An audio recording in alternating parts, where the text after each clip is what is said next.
Welcome to the show, everyone. I'm excited. I know I say that every time, but you have to know that these are my two favorite people to talk to on the podcast. It's been, I don't know how many episodes at this point. We're close to probably 10. And I know that they've also started their own podcast. We will talk about at the end of this show. I wanted to bring Harville Hendrix and Helen LaKelly Hunt back to the show. Well, I'd like to talk to you every week. Let's just be honest. It's can't fit in your schedule. So, we are going to talk about something in more depth today than we have in the past, a concept that has been mentioned at least in two episodes out of the last eight or nine, and that is zero negativity. So, welcome back to the show, Harville and Helen. Thank you. We're delighted to be back. Yes. And that's an interesting topic. Well, of course. Well, we've mentioned it before. I can't reference which exact episode it was, but it doesn't matter because I wanted to give it more airtime. I wanted to talk about, and actually, it's because last year in my Rewire group, so I have a program called Rewiring Your Core Wound Patterns, which of course your work has contributed to the birth of that. And I said to her, why don't we try a zero negativity for 30 days? And she's the only person I've ever given that coaching advice to. And she said, okay, that's probably good. And then I would get feedback every day. Oh my God, I didn't realize how many negative thoughts I have. I didn't realize how negative that I don't think I am, but I really am. And so there was an awareness that was created. And I'm sure that would be for all of us. I'm sure that would be for all of us if we did the same thing. So I wanted to go backwards into the birth of and when the first time you did this, when you coined it, when you practiced it, when you thought about using this as a technique, where was the beginning of this? Oh, well, that's an interesting story. Can I tell the story Yes, you about how can we tell did the that? story. And also, I've thought of something I would like to say eventually that is fun and funny, Okay. but it's not our About zero negativity? No, well, About something else. but it because it's fun and funny, it's about zero negativity. Because it's fun and But there are funny. other things first that Okay. you might go ahead and say. Well, the story is to me quite interesting and also serendipitous. That is, many times the thing that becomes important was not planned, and it just happened. And the story goes back to a time when, Sorry, may I interrupt? May I interrupt? yeah, Zero negativity does not mean oh, don't bring up problems. yeah, It's the way you bring up a yeah. problem. Then let's get to that after we get the history out. Well, but Because- that's just it. All of this is how to invite your partner to not be negative. Yes, that's quite true. That would be the whole point of it, is that we have to do that. But the history was Helen, you remember you and I were on the way to the divorce court. Oh, yeah, right. And this was in the late 80s, Mhm. because late 90s, late 90s. Mhm. And we were still living together, Mhm. but planning to move out. And Yeah, we told and- everyone we were divorcing. yeah, and I had basically rented an apartment that Mhm. was going to move out. Mhm. By the way, I never did move into that apartment because Yes. we found a detour.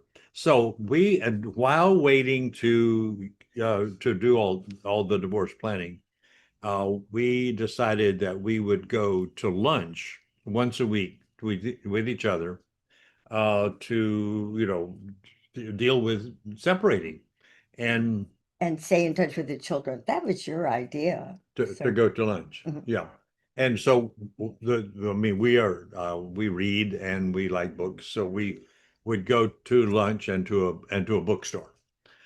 At my And- suggestion, the bookstore. At your suggestion, and right, and that we would, given our interests, we would go into the psychology section or the therapy section, or we both have degrees in theology. We'd go into the theology section, and then my cognate background is philosophy. That's where I began my intellectual life.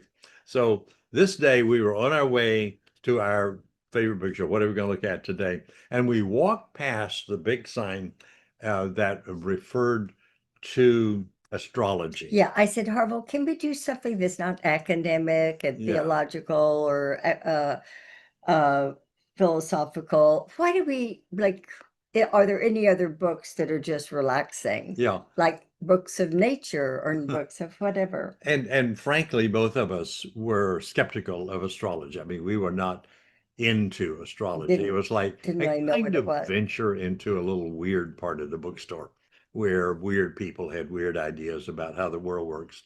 So we went in and began to look at the shelves, and there was a shelf with big books on it, and there was one about this tall.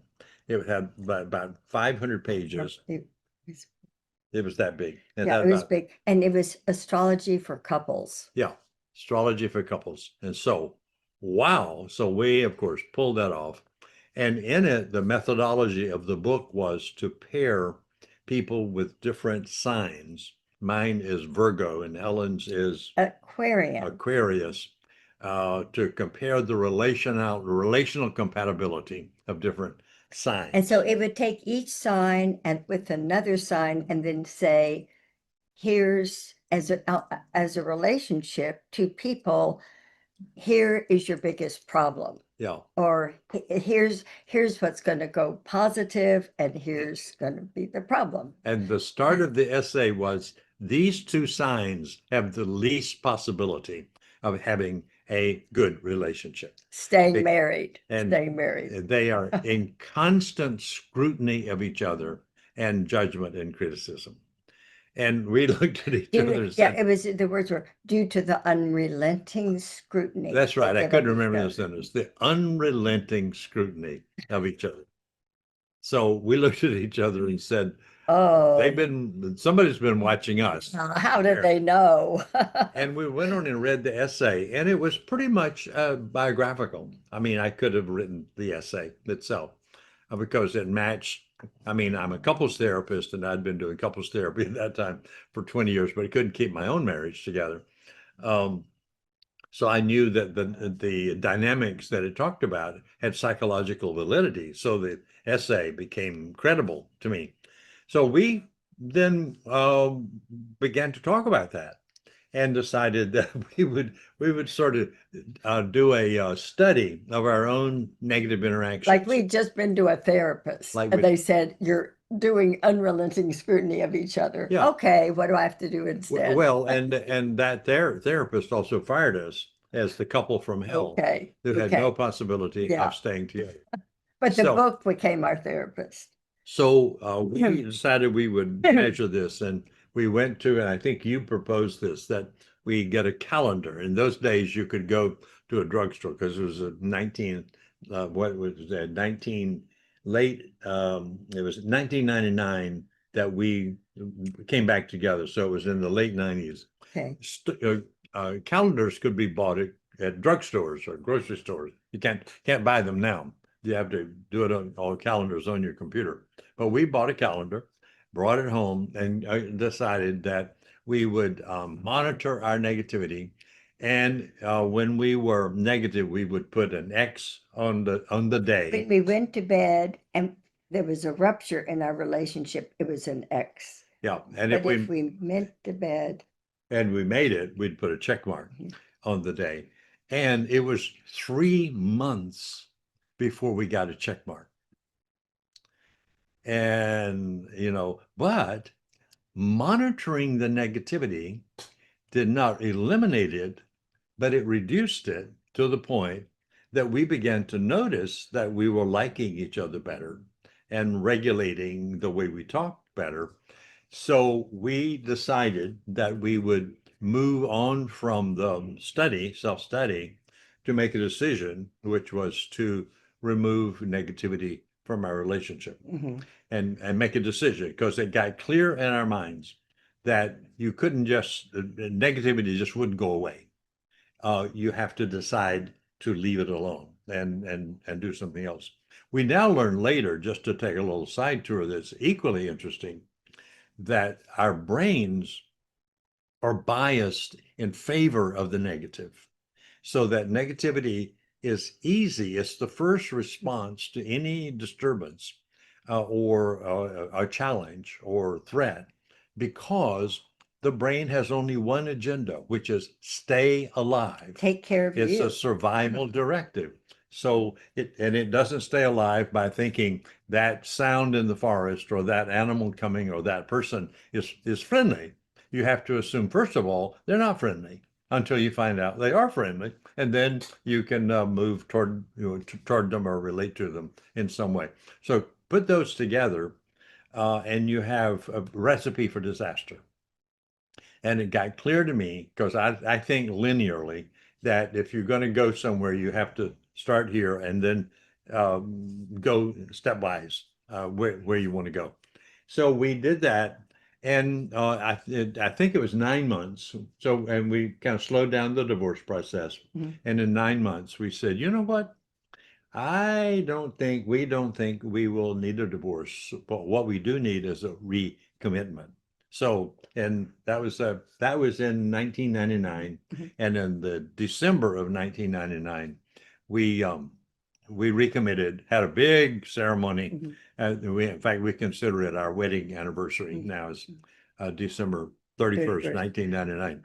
Oh. And so what happened after that was a faithful question and faithful decision.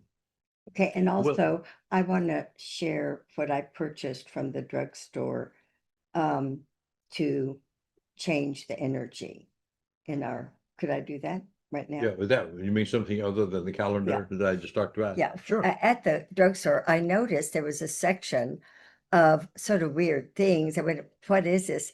I found there were Oh. glasses that you could put on, plastic glasses with a rubber nose and a mustache. And you look like Groucho Marx. I thought, oh my goodness. And then I saw a place where you could Right. buy little joke books. Yeah. So I came home with Harville. I said, Harville, why not every night before going to bed, while we're in this, are we going to stay married or not? Why do we have fun? Yeah. Just like 20 minutes before going to Yeah. bed. Both of us put on the Groucho Marx glasses and tell each other a joke. Yeah. And so just to get some laughter. Yeah. And thank you for bringing that in, because the value of that was to learn something, which is that you can't just take negativity out. You have to do something with which to replace it. You're going to interact. It's going to be two ways. It's going to be negative or it's going to be positive. There are no other options. So you can't just say, okay, we got to remove negativity from our relationship, unless you say and put in fun. And now we talk about appreciations, affirmations, empathy, all kinds of things, which we can talk about later. And also to the people listening, there you won't find a Groucho Marx plastic glasses at the drugstore, but a joke book. A joke book, yeah. Why not? Especially if you have teenagers at home or kids, at the dinner table, you could have fun.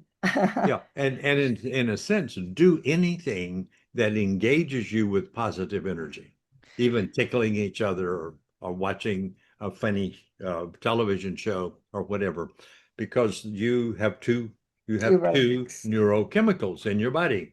One set of neurochemicals called dopamine and Acetylcholine, norepinephrine, serotonin. and serotonin, all of push your body toward relaxation, full blood flow, and blah, blah, blah. And then cortisol and adrenaline pushes your body towards tension and stress. So what you do in the interaction affects which neurochemical is going to flood your brain. So it began to become a science. What is this and why is it? And then I started reading literature, because as I'm basically a nerd, and started reading literature. And well, a brilliant, innovative nerd. How about that? Well, I mean, I can't say that about myself, but I can. But if you want to, you can. But I started reading literature on negativity, and there was and here's the conclusion of all the negativity: there's no value to negativity. In fact, all negativity, because it activates these negative neurochemicals, impacts your immune system, which increases your immune system's ability to keep you healthy from all kinds of things that would otherwise make you sick. And there was somebody who had studied negativity long enough to know that there was over a range that people who were negative, with all other factors equal, would essentially lose 13 years of their lives. Wow. So going zero negative adds, and they went on to say that going zero negativity out of your life and flooding your system with positive neurochemicals would essentially add 13 years plus to your life. Plus the negativity, the cortisol and adrenaline would make you more ill more often. And that's what contributed to your reduced longevity. And the positive neurochemicals would assume your body would be healthier, and so you would have less problems. Mhm. So the big discussion we had then was, is this a private discovery? Mhm. Mhm. Because it came out of our relationship. Or could this be considered a clinical discovery? And you know, I'm still doing couples therapy while on my way to the divorce court. It's amazing. What was amazing, couples would still come knowing that I was in the divorcing process, because I out of integrity would tell people, and you need to know this about me.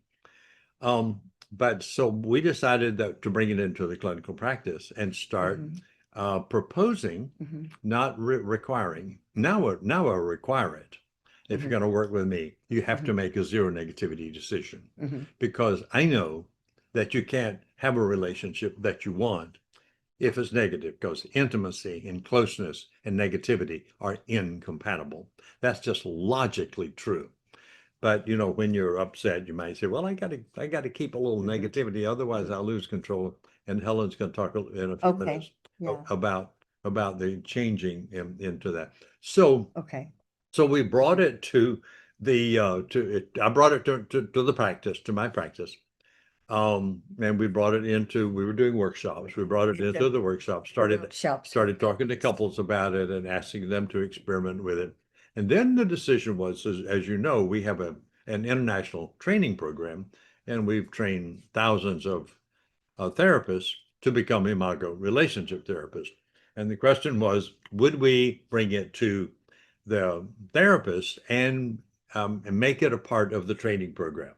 That when the faculty trained a therapist to become an Imago therapist, would we include that in the curriculum? And we knew it wasn't Groucho Marx classes. So you remember we were something in Europe at an Imago conference, Imago International Conference, and we brought this conversation into, it was my keynote lecture. Well, actually, we were doing keynote lecture together. We'd started doing that by that time. Helen and I didn't start off working together in this project. It was like, because she was busy changing the world for women and girls for a long time, philanthropy. Yeah. and with women's philanthropy. So anyway, we brought it up, put it in the keynote lecture, and then we got to the feedback from the therapist. And I remember one of my good friends, a really distinguished Imago therapist, stood up and said that this is the most ridiculous recommendation they had ever heard. That didn't we know, or did we think, or whatever, that anybody could do this, Well, and see, or they had that it would have all point. that value. And they had a point, like you can't hide it. You can't pretend like it's not there.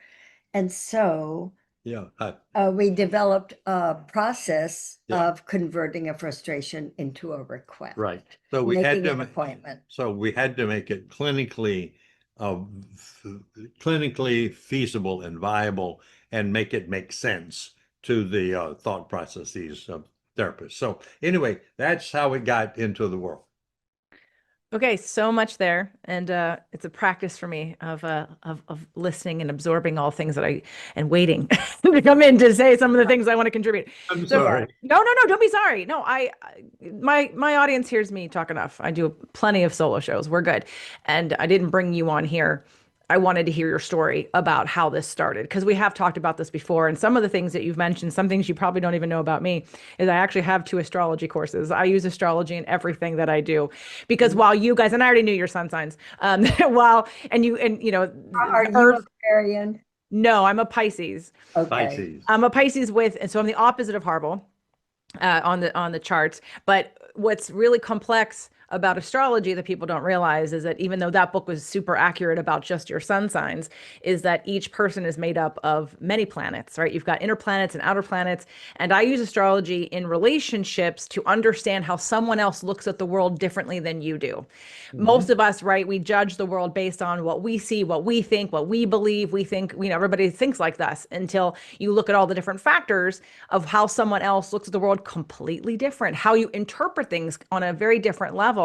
And for me, the next most important sign is your moon sign, because that's how you deal with emotion. So I don't need to know that right now, but I love that you guys went into an astrology and thought, well, this looks really accurate. Like we could have written this ourselves, because most people go, oh, poo-poo to astrology. And I don't use it in a predictive way to say this is going to happen to you today or this. I don't use it like that. I use it in an energetic sense of like, Harville, you're an earth sign. Earth is about stability and facts and linear thinking and safety and security and structure. That's what earth is. Earth is the earth. Earth doesn't move. The only thing that moves earth is an earthquake. Right. And then we have Helen, who's air, and air is free flowing and it's not contained and it is not linear at all. And it goes any direction the wind blows. Right. Right. And so you look at, like, you couldn't be more opposite energetically from that position. Then we take on all the other aspects. So I love the story of that. This kind of started with an astrology book, not the negative. I mean, the idea was birthed from the contrast that you were having. But along the way, how it got developed, because I mean, really, our life, our dharma, our zone of genius is whatever happens to us and what we learn from it and how we teach others to do the same thing. So we have to have these situations that happen in order to get us to the place where we birth a new idea, where we have a new concept of something that we never had before, and that gives us something to do about it, some new hope. What you do have in common with both of your signs is that Virgos are called they're like the virgin. So there is a aspect of being positive, of hopefulness, of possibility that is inherent in being a good teacher in Virgos. And Aquarians are also very big picture thinkers that look beyond and are looking for the patterns and what's happening in the futuristic, but with a positive humanitarianism, definitely very humanitarian Aquarians, but they're looking for, how can I help affect change? How can I be the positive thing? Where are we going? How can we shift it? So you do have together, the Virgo and the Aquarians, a very positive, not all signs are positively aspected, but you guys at least have that also in common, which is why I think it happened to you to be the example. You mentioned, Harville, that you're being transparent to your clients, which I think is really important. And I think it's also true. If anyone, I know I don't love traditional talk therapy actually at all. And most of it because it is that separation of client versus therapist, and someone who's listening to me, but I know nothing about you. Like, I didn't choose you because you've lived a life that shows me you know how to overcome these things. But when you share with a client that, hey, I'm going through this too, now I get to say, okay, you're like me, you're human like me. And if you can do it, I can do it. And it's not so clinical, and it becomes more connected, and it becomes more vulnerable, which is what we're hopefully trying to do in a couples therapy session anyway, is to learn to live more vulnerably, right? Absolutely. A couple other things, and then I'm going to come back to. I want to hear the story and how to people who are listening to this start to add this into their lives and the way that you made it more clinical. You mentioned the different aspects of our cortisol and adrenaline versus dopamine and serotonin and norepinephrine, the drugs that our body produces, that our brains produce. One of the most impactful hormones is oxytocin, and I have worked and dealt with like Dr. William Davis and Dr. Mindy Pelz. Like, people have written about the power of oxytocin. Well, what most people in a scientific forum don't talk about or mention is how you can create oxytocin by focus, by positivity, by deciding to. We create oxytocin every day by deciding to interpret something in a positive way, by appreciation, by gratitude, by like getting excited, by deciding to play. Like Helen was talking about getting the Groucho Marx, ears. Like, that is a decision to increase the happy chemicals and to create oxytocin naturally, because obviously we create all these naturally. So, and then one last thing you guys had mentioned, for those of you that haven't heard before, I interviewed Dr. Jill Bolte Taylor a couple times on the show, and she's written a book called Whole Brain Living. So in Harville, you were talking about, and Whole Brain Living divides the brain into 4 parts: left, upper and lower, right, upper, and lower. And the lower part of the right brain is our character two. Our character two is what you were talking about, that survival, that our first impulse is survival, that wants to keep us the same. Our brain wants to protect us. Don't do anything different. Don't do anything new. Everything is a threat. And what Helen, you were bringing in with the play is our character three, which is the upper left brain, I believe. Which, no, that's not right. Sorry. Left lower is character two, right top is three, and right lower is four. Sorry. So I've taught this before at Awaken Your Dream Life, so I just want to make sure I'm accurate. But it gives us, when we understand all the different parts of the brain and sort of the chemicals that accompany our beliefs, our actions, our habits, our natural, like being able to make peace with the fact that, and I know this is going to integrate because when your therapist said it's impossible to pretend that negativity isn't going to exist. And that's one of the reasons why I wanted to talk about this today on the show, is because when I introduce this as we are right now, we've already talked about it before, but I want people to consider going a little bit deeper with this and really trying it on and really getting the calendar and getting, I'd like it to be on paper versus on your phone, and really doing what we're going to talk about that you guys did and how you made it into the therapeutic world and what you told your therapist to do with clients in order for people to start practicing and becoming aware and knowing and changing. Because when you decide to come from that place, when you can, and I even do it with astrology, as a Pisces are the end of the line. We have everyone's good stuff. We have everyone's bad stuff. Pisces are feelers. We're emoters. We're all about emotion. We're watery. And when I accepted that there may be a part that I can't control, that my feelings might get hurt, and I never say that anymore. But when I accepted that as a fact, okay, maybe I can't control what happens. I can't control everybody else. I can't control that first second, but I can control the second, third, fourth, fifth, 10th, and 20th second. I can accept whatever has happened. So I'm going to accept that maybe sometimes my knee-jerk response may be negative because my character two is afraid in this situation. And so it's going to be negative and it's going to protect me. But then I get to be conscious and say, oh, well, what can I do about that? I'm going to make a choice not to deny, because I don't want people coming away from the show today thinking, yeah, well, I can't do that, or that's unrealistic, or am I repressing negative emotion? Am I repressing anger when anger is a natural emotion to have? So I want to talk about anger and negativity, and anger and how we process negative emotions in a non-negative way, so that this can be more usable and it's not a, what people think is woo-woo, like in your immediate, like one of your therapists who thought this is impossible, versus hold on, something simple might seem impossible when you don't understand how complex it really is.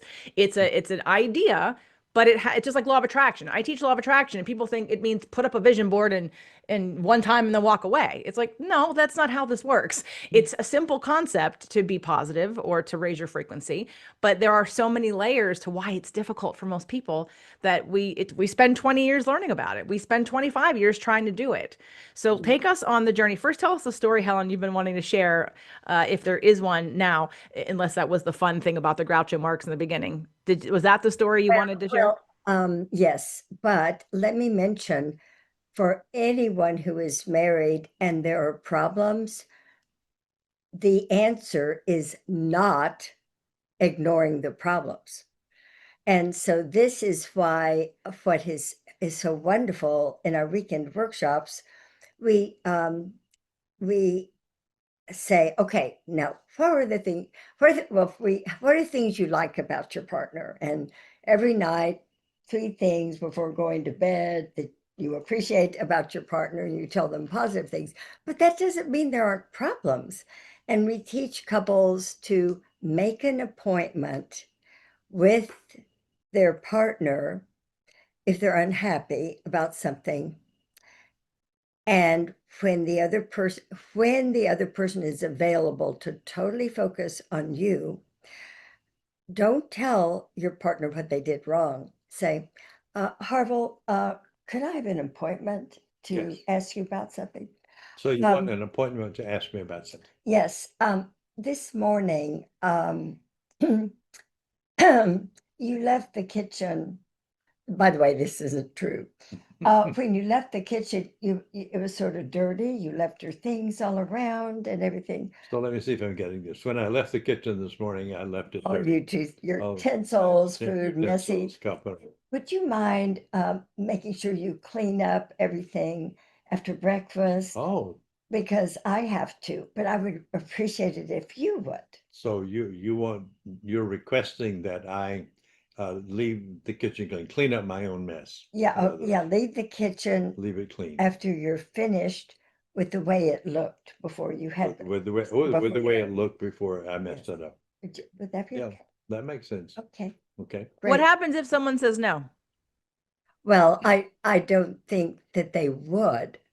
I Well, don't think that they would. I mean, that's a normal, I mean, an adult. Let me amend. But you can sign up and say, well, look, could we see a therapist Well, about this? let me amend that. I don't think I'm asking for, but Yeah. let's talk to a therapist about this. So, Or so call you're JJ. saying, so you're saying you don't think they would, but is it okay if I amend your answer a Yeah. little bit? Yes. So I think that people do say no. And you don't have to always go to a therapist. What we are teaching couples to do, and I think you just didn't remember it at the moment, is if they say no, mirror it back Mhm. and say, if I'm getting it, you are saying, no, you will not clean up the kitchen in the morning before you leave, and then go to curiosity. You're part of it. And you're part of it, and then go to curiosity and say, is there more about that? Can you tell me more about that? So the more about that, the person will now go and say, well, I'm saying no because you did something, or I was told, I feel like a little boy being told to clean up after myself or something. And then the person will start will keep mirroring that back. Because if you mirror back an objection, then the person doesn't have to keep objecting. They can go into what's pushing their objection. And what's always pushing an objection is the survival directive. If I do what you said, I give up my autonomy, and therefore I make myself vulnerable, so I can't leave the kitchen clean because I might die. That's what the brain does. Now, you're not doing that consciously, but your brain is saying, no, she's trying to control you. And if you let go and let her control you, you're no longer in charge of yourself. You're not in charge of yourself, then you're in charge of somebody else. You don't know what they're going to do to you. So your brain goes through these fantasies. So you can do that. And the thing that, Helen, you started to say, and let me start it and see if you want to do it, was about the frustration into a request. So the thing that when we moved it into the clinical world That's what I said. and began to, Don't but tell your partner what you don't like yeah, that they did.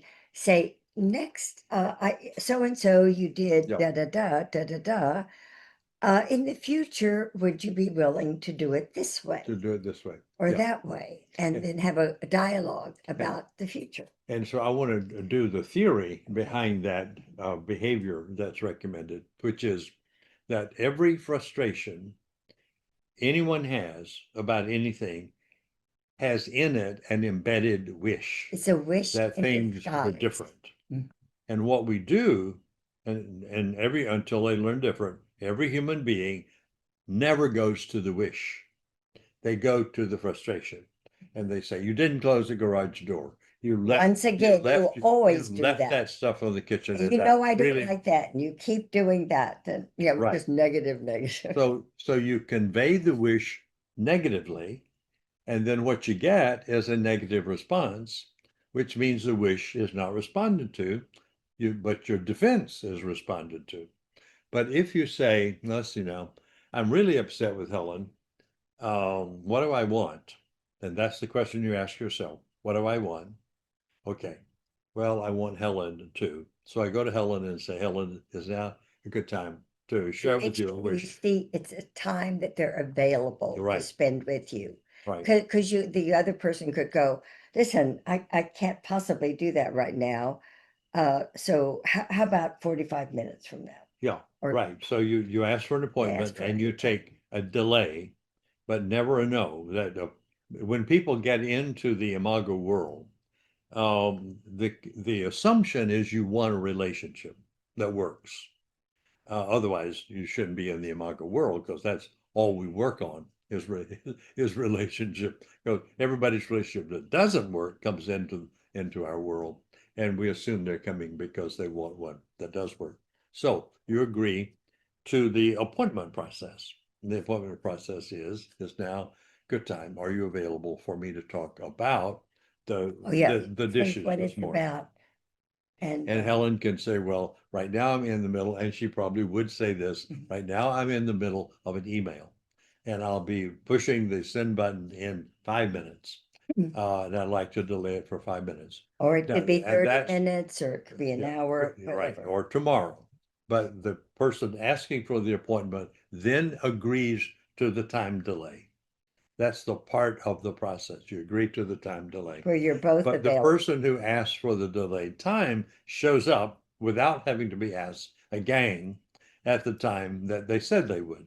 10 minutes, you show up in 10 minutes and you do that. Because and the reason for that is not to be rigid and legalistic. It's that you need to be able to predict in a relationship. You need to be able to predict, to count on something. So if you say, okay, I can't talk for 10 minutes, then you should be reliable and show up in 10 minutes. Then my little lower brain will say, I can trust you. But if you don't show up in 10 minutes, my lower brain can't trust you. So, and trust, by the way, I read an article yesterday. Since you brought trust so spontaneously there, an article yesterday, well researched, well documented, that trust, everybody's talking about longevity. This article was on longevity and trust, and it said with many research persons that trust is the single biggest indicator of longevity. Trust. And I thought, that's interesting. I don't know. That's not very exotic or sexy. But then the next sentence was, because trust is the indicator that you're safe. And if you're safe, then you have all these positive chemicals. I hadn't heard Isn't that amazing? Yeah, I hadn't either. And this is like trusting that your partner Yeah. is going to be da da da da da. And if you, right, if you're not reliable, then I can't trust you. And therefore, I'm going to have neurochemicals, negative ones, and be defensive. Yeah. And I think I see that our interviewer wants to say something. Well, it's I've had also Dr. Bruce Lipton on a million times, and he did the summit with you guys, and I've been with him in Sedona and in Mount Shasta. And, one of the two beliefs. I think we should go with you. Yeah, I know. I think so. I think we should all. I want you guys to come here. I'll put on something here in Ojai, and Bruce already said yes. So, but what the two beliefs that we talk about, and I've talked about on the show many times with and without him, that one must have in order to heal. So let's look at the physical body, because a lot of things that you were talking about in the beginning, while they are emotional, it's how our emotions and our chemicals affect our physical body in terms of healing. And in order to heal, in my mind, in my belief, in my expertise, knowledge, and what I've understood about all the things I've learned in the last 25 years doing this, that's 10 years doing this podcast and 25 in this field, is that we have to love ourselves, truly love ourselves in a deep and compassionate way. And we have to feel safe. But the safety also, while we want to create safety in our relationships, of course, we can't be in a relationship with someone we don't feel safe with, of course. But there's also a bigger safety. There's also when you mentioned trust, Harville, I thought, yeah, of course, because it's trust in the universe. It's trust in God. It's trust in life. There has to be a bigger, because otherwise we'll be set up to fail every time if we keep looking for people around us that we have to trust outside of our relationship, like trusting our government. We're never going to trust our government. Like, it's just not going to happen. And so I think we'd be in a perpetual state of fight and flight if I decided that I had to have trust in other human beings, the same as in my relationship. I think our relationship, and then whatever your source is, whatever God is, whatever the universe is to you, I think that kind of trust supersedes and puts us in a state of, it's actually kind of why I do all the things I do, because while I want to create safety and help people find that in this lifetime, I also want you to take a broader perspective of that, because we can't control how anyone else shows up. And so if I believe and trust that I'm on the right path, doing the right thing, and that whatever God, Jesus, Buddha, Zen, whatever you believe has my back, then all of a sudden I don't need external validation. I trust, and I'm in a state of alignment, and my neurochemicals are flowing properly, and my immune system is high, and I'm in alignment, and I'm in a frequency that brings to me the things that I'm asking for. So I wasn't surprised when you said trust. I would be surprised if it said it had to be in other people, because that to me, that to me it puts us in a different situation where now I become dependent and victim, because I'm now victim to how other people treat me or how they respond and react. And we can't live in that place. We're never going to thrive if I'm a victim to how you're going to treat me. I have to find a higher, bigger center within myself and source and my beingness, if you will. So that doesn't surprise me at all. But Helen. Oh, I was just Oh, clapping. okay. I And, felt I and felt by like you the were way, you. by the way, and it was at one point I decided to take a course on world religions, and I've studied them all. And I think it's important to honor the religion of your ancestors.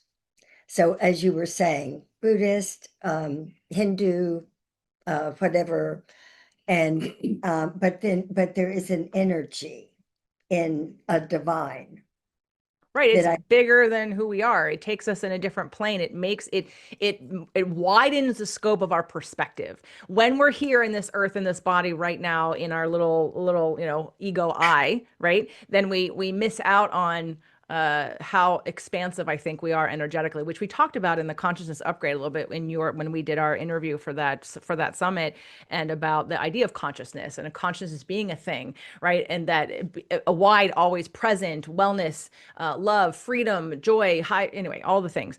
I want to get back to the zero negativity in practice. I hear you doing the dialogue. I hear you making an appointment for the individual. So that's for the in relationship with someone else. What about, how are you teaching, proposing? How do you have people, direct people to do it individually, right? Because each individual person has a sort of amount of negativity they are with themselves.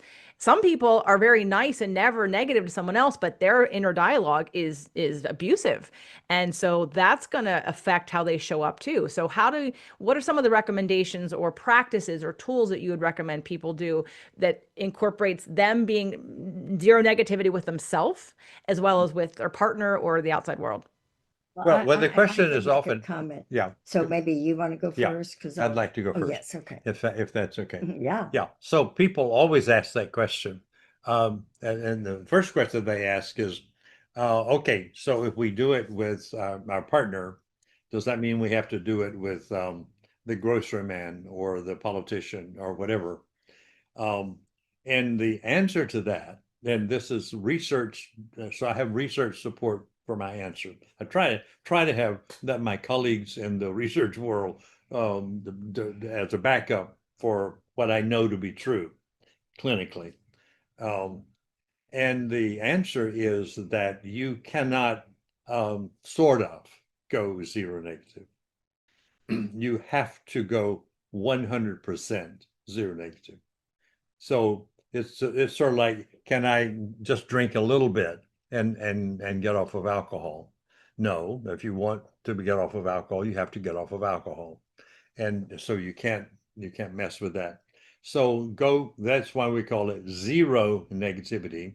And there is a zero negativity in the workshops, we couple zero negativity challenge, which is you sign a piece of paper which says, I'm deciding to make our relationship a zone of zero negativity. And what we, in addition to teach them is, now we know you just signed something you cannot keep. You will fail. And when you fail, here's what you do. And so we have a 5-step process, and it is not very complicated. That day that you got your receptors got overwhelmed and you did blow it, what you do is to say, could we redo that transaction? So there's the redo process, and the redo is, I could language it. Would you talk to me in a kinder tone of voice, or I can model it. This is how I would like you to respond. So you're partners in a relationship, and you train each other how you want to do that. Sometimes Helen is great at receiving apologies. So when I blow it, I just say, I'm really sorry, and I apologize and give her a hug.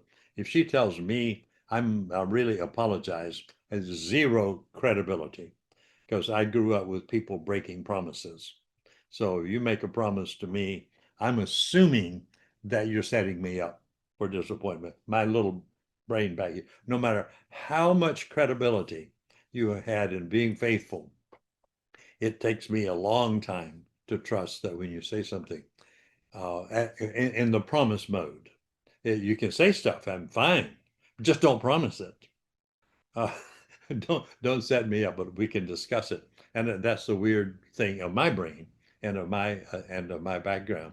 So we go through the 5 things and give them something to do when you blow it, so that they can get back into connection. Because we operate out of this uh, uh, ontological vision that connecting is our nature, that you don't get connected or become connected, you come connecting. When you come into the world, you don't disconnect from the universe. You come into the world and you're connecting to a cosmic field of consciousness, and you're a point of consciousness in the quantum field. And human And you want, beings and are in relationship with other human beings. yes, and that the most powerful experience of that cosmic connecting is mediated in connecting with another human being. That's the local of the cosmic or the global.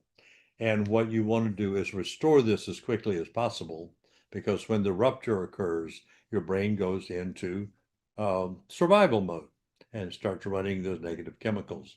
So get to these are 5 things, and pick the one that works for you. And if they're not on number 5, then come up with one that will work for you. But you must restore connecting as soon as possible, and it must be in such a way that you feel safe again, and that you can, because you can't connect unless you feel safe. Do So you you have have those 5? Is is it in a book? Is there something, where can we get the 5 things? well, it's in the manual for the workshop. It's not in a book at this point. I don't think I've ever written publicly about that, because it's more of a workshop idea. But the 5 are easy. That is, you do the same thing. You ask for an appointment. Could we talk about this? And the first thing is, what do you want different? And so I will either ask you to do X next time, or I will model if I can't say it in the right language, because it may be that I want you to hug me a certain way and I can't describe that. I just have to, like, tasting the lemonade instead of describing it. So you can do also a connecting gesture, which is I'm sorry, or Helen also likes roses. And I could give her flowers, and if I give her flowers, give her roses. Um, and so Helen will know what I like, so we do those 2. And then by this time in the workshop, people have learned about the dialogue process. So you can do a dialogue, because now you know that skill. And I think the 5th one is, if none of these are then be creative, come up with your own. What do you do that repairs the relationship? But do one of them and do it quickly and get it done, and get those negative chemicals out of your system as quickly as possible. When you, And after your question, you go ahead with your, but the only thing I'll say, I have one more thing I'd like to share. About what I just said, No, or something new? Okay. it's, So you have a question. but yeah, you were gonna ask something and then I can do that's thing. what my question was just about. So you had talked about the calendar and how it took you 3 months before you got a check mark, and you did the X if you had a rupture. Was that including if you had recovery, or was it like in the middle of the day if there was something negative and you didn't recover, or did it include that you could recover from that? It's how you felt at the end of the day. Okay. Okay. Are you connected when you go to bed? Check mark. Yeah. Are you going to bed and you did not collaborate and cooperate around a problem? Yeah. And that's an X. But the calendar has to do with self-study. How negative are we? And knowing that you have to start bringing in the positive, like Helen talks about the fun. The thing we just talked about was, so now you've decided to commit. You've crossed the line. It's no longer maybe. We are becoming a zero negativity couple. and you're going to blow it because your brain is programmed for the negative. So you got to train your brain. And here's the paradox. And I think this is such a beautiful paradox. Your brain, no human being's brain believes that being positive is a form of security, because being negative is the brain's primary program. You have to be suspicious. You have to, until The brain's job is to keep you alive. is to keep you alive. So when you make a zero negativity pledge, your brain does not say, "Oh, now we can relax." No, the brain says, "I am now vulnerable, and negativity has been my defense. I'm now vulnerable, and if I go negative, I will probably get killed." Because the brain goes all the way to death and to non-being. So you're going to be so when you make the pledge, you will increase your negative interactions because your brain just goes, but you have to regulate those with the repair process that we just went through. So the brain says slowly, okay, so being connected and positive actually is safer than being negative. And then when the brain says, because the brain just wants a defense. And if you take away one defense, you have to give it another one, or it will choose one worse than the one you took away, Right. because it increases the panic. And all that's going on, and you think you can't control any of that. All you can do is say, okay, we blew it. Let's do what Harvard and Helen said, pick one of those repairs and do that. And then the brain says, oh, well, we didn't die. Neuroplasticity. Neuroplasticity. Neuroplasticity. Right. And after a while, you'll develop a whole new set of neurons, and those neurons will become dominant, and the other defense neurons will become recessive. And JJ, I think there are about 6 more minutes, but I have one more thing to share. It would take about 2 minutes. Great, because I want to leave time to talk about your podcast. Go. Oh, okay. So once upon a time, the Webster Dictionary had a word in it. It was called solely, Soelly. And solely meant silly and holy. And then it was removed from the dictionary. But that Soelly, it means silly and holy. And so in our workshops, we tell couples, if you want to be more holy, be more silly. Get some laughter going in your home. Get joke books. Harvard and I are, we have so many kids and grandkids, but right now we're living just by ourselves, and we watch America's Got Talent at night before going to bed, and just song, harmony. So decide a way that your home can be relaxing for each other. I mean, both of you try to work, try to make home fun. Absolutely. A shelter from what happens when you go to work. Right. Or out in the world.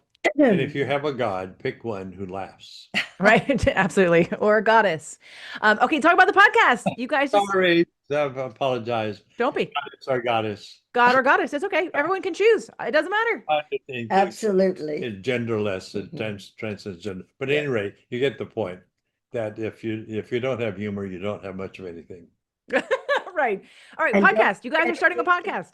Anything is possible. Yeah. So you want us to talk about the podcast? Yes, All right. please. So Helen and I now we do a podcast, and it's we go to a studio. I don't know why we're not doing it this way, but we were sort of consulted to go to, because we have a best friend guy who runs the thing called Real News. His name is Jeff Criley, and he's been in this business for all his life. He used to be a columnist and went into this business, and he's got the studio with 20 booths, 20 recording things. So we go there, and we it's very nice, very professional. This is so informal. It's very professional. So what we do is we invite people in person if they're in Dallas or nearby. I'm coming to Dallas in August, just letting you know. Okay. But by the way, we've also done it on Zoom. Well, Okay. I haven't finished my story. Okay. Yes, that we do it in face. If you're local, then we can do it face to face. And so they come and we do a local interview, and they have the Oprah studio. It's kind of named it after my being on the Oprah show, so it's very nice. Or we come in, they pipe people in by Zoom. She's basically a and couple who loves sharing our dialogue skills with this population.